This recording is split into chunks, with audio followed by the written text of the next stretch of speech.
menores. Mientras se desploma el turismo, también se desploman las ventas en supermercados y autoservicios mayoristas. La crisis golpea en los bolsillos, en los changuitos y en los estómagos de muchos argentinos.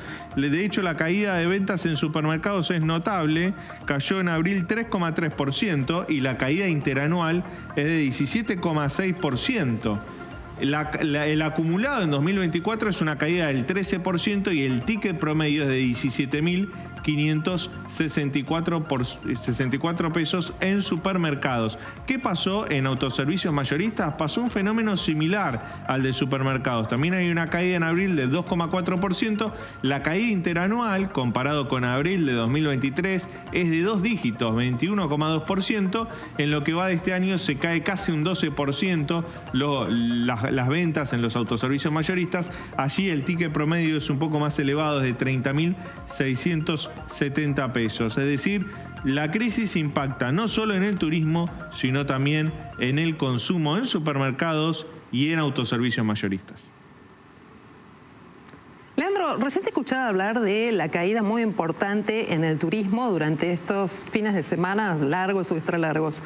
Bueno, lo que estamos viendo es que en líneas generales se están usando menos los vehículos y hay un dato, un indicador muy concreto, que es la menor demanda de combustible, ¿no?, en las estaciones de servicio. Así es, Silvina, esto es un indicador que muestra justamente el impacto de la recesión, de la crisis, y que ya muchos argentinos optan directamente por no utilizar sus automóviles, no solo para hacer una escapada de fin de semana largo, sino en la cotidiana, en el día a día, para ir a trabajar, para ir a hacer un paseo, para ir a visitar a un familiar. Optan tal vez por no utilizar el automóvil o reducirlo a su mínima expresión. ¿Por qué? Porque según los últimos datos registrados en abril, la caída de la demanda total de combustibles llegó al 8%. Pero esto es la demanda total, esto incluye al público, también incluye al agro y a las industrias.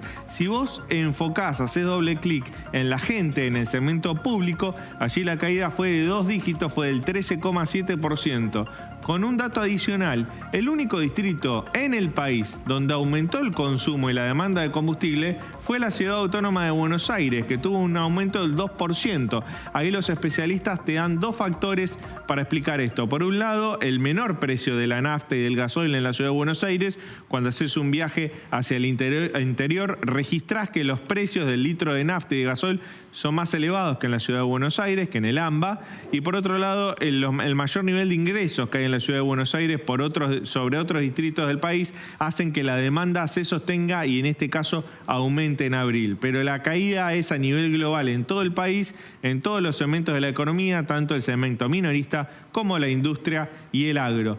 Ese no es el único dato que demuestra una depresión o una caída, sino que también, enfocándonos en los mercados financieros, cayeron hoy los bonos y las acciones argentinas en Wall Street, porque no hubo mercados aquí en la Argentina, el Merval no operó, pero sí operó la bolsa en Nueva York. Y allí las acciones argentinas cayeron hasta 8,4%. Ese fue el nivel de caída que tuvo el BBVA, el ex banco francés, que registró una caída muy grande, seguido por otros bancos, el Macro, el Galicia, bueno, también IRSA, del sector inmobiliario. Telecom también cayó 4,9%. El riesgo país subió 18 puntos y cerró en 1.402 puntos. ¿Cuáles son las explicaciones de estas caídas? Los mercados están inquietos por lo que va a pasar la semana que viene en diputados. Los mercados quieren ver no solo que se termine de sancionar la ley bases, sino que también avance el capítulo fiscal, que se restituya el impuesto a las ganancias y que también haya una baja en las alícuotas de bienes personales. Eso es lo que están mirando los mercados. Hoy por hoy los votos no están, o por lo menos el poroteo no es claro. Por eso la caída de los activos financieros argentinos en Wall Street.